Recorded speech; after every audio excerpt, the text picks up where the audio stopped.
Ir šiuo metu jau aš dėstau kaip pilnas profesorius, jau turbūt apie 20 metų, ir jau išeinu į pensiją, jau rudenį man bus paskutinysis dėstymo semestras. Per tą laiką šiokį tokį pensijos fondą susidariau, taip kad turbūt badu nemersime ir tada, kai išeisiu į pensiją. Na ir kągi dar papasakoti.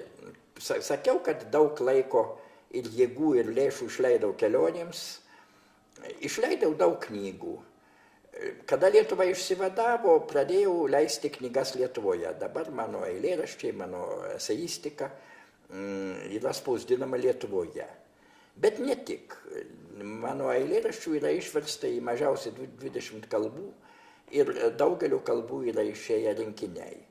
Eseistikos taip pat, sakysime, lenkiškai turbūt mažiausiai kokia 10 knygų, vengriškai 4 knygos, neseniai Budapešte mes žiūrėjome, kiek ten mano yra. Dabar išeis kiniškai knyga.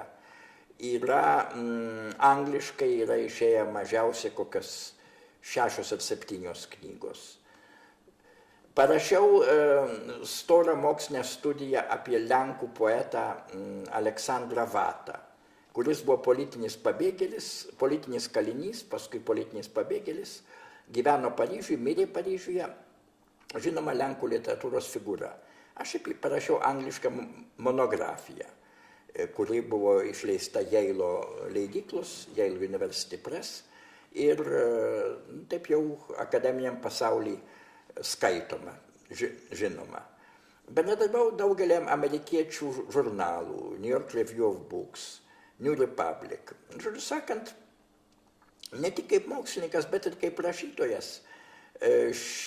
Laikau, kad man pavyko pasiekti tam tikrų, taip sakant, dalykų, kurių nebūčiau pasiekęs, jeigu būčiau likęs Lietuvoje. Manau, kad mano emigracija buvo teisingas sprendimas.